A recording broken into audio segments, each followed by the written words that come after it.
Hikayemizin adı Fatih ve Sevgi Ormanı. Bir zamanlar yemyeşil ağaçlarla dolu, kuş cıvıltılarının hiç eksik olmadığı bir orman varmış. Bu ormanın içinde tavşanlar, sincaplar, ceylanlar, kaplumbağalar ve rengarenk kuşlar yaşarmış.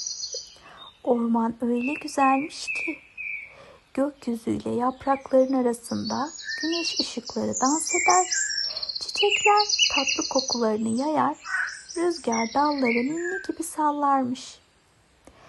Bir gün Fatih adında meraklı, sevecen ve güler yüzlü bir çocuk ormana girmiş. Elinde küçük bir sepeti, kalbinde ise kocaman bir sevgisi varmış. Sepetinde biraz su, taze meyveler ve annesinin hazırladığı küçük çörekler bulunuyormuş.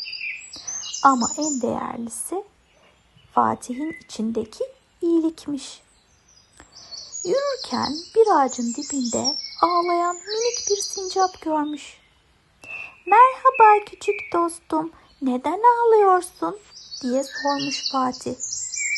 Sincap burnunu silerek, "Tavşan benimle oyun oynamak istemedi. Bana biraz kaba davrandı.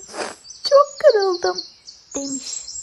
Bunun üzerine Fatih sincapın elinden tutup tavşanı bulmaya gitmiş. Tavşan da üzgün bir şekilde otların arasında oturuyormuş. "Merhaba tavşancık, sen neden böyle düşüncelisin?" demiş.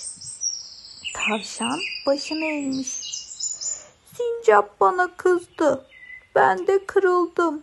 Şimdi çok yalnızım." Fatih biraz düşünmüş.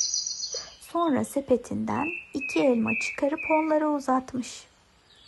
"Biliyor musunuz? Sevgiyi paylaşmak çok önemlidir.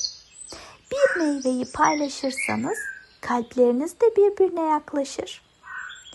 Sincap ve tavşan önce birbirine bakmış.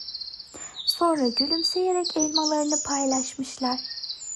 Küçük bir ısırıktan sonra ikisi de kahkahalarla gülmeye başlamış. Kırgınlıkları sanki hiç yaşanmamış gibi ortadan kaybolmuş. Bunu gören kuşlar hemen dallara konup öyle güzel şarkılar söylemişler ki bütün orman neşeyle dolmuş. Renkli kelebekler kanatlarını çırpmış, çiçekler rüzgarla dans etmiş.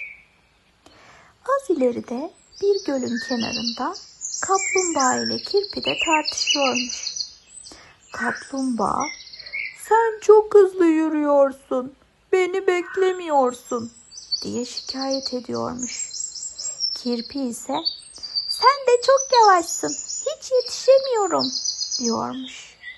Fatih yanlarına gidip sepetinden küçük çörekleri çıkarmış. "Bakın," demiş. "Herkesin farklı özellikleri var.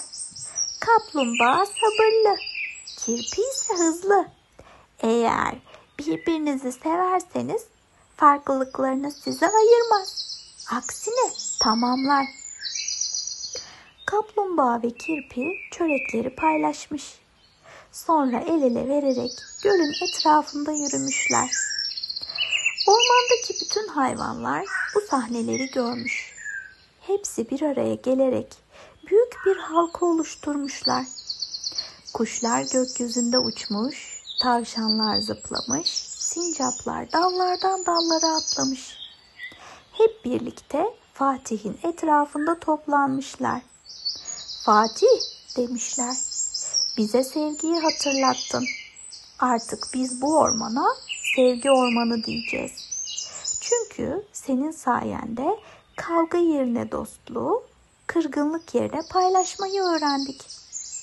Fatih sevinçle gülümsemiş. Sonra onlara şöyle söylemiş. "Sevgi kalplerimizi birleştiren görünmez bir ip gibidir. O ipi koparmadığınız sürece her zaman bir arada kalabilirsiniz." Ve o günden sonra ormanda bir tartışma çıktığında hayvanlar önce birbirine bakıp Fatih'in sözlerini hatırlamış. Sonra gülümsemiş, birbirine sarılmışlar. Sevgi ormanı dünyanın en mutlu ormanı olmuş. Fatih ne zaman ziyarete gelse bütün hayvanlar onu sevinçle karşılamış. Kuşlar şarkı söylemiş, tavşanlar dans etmiş.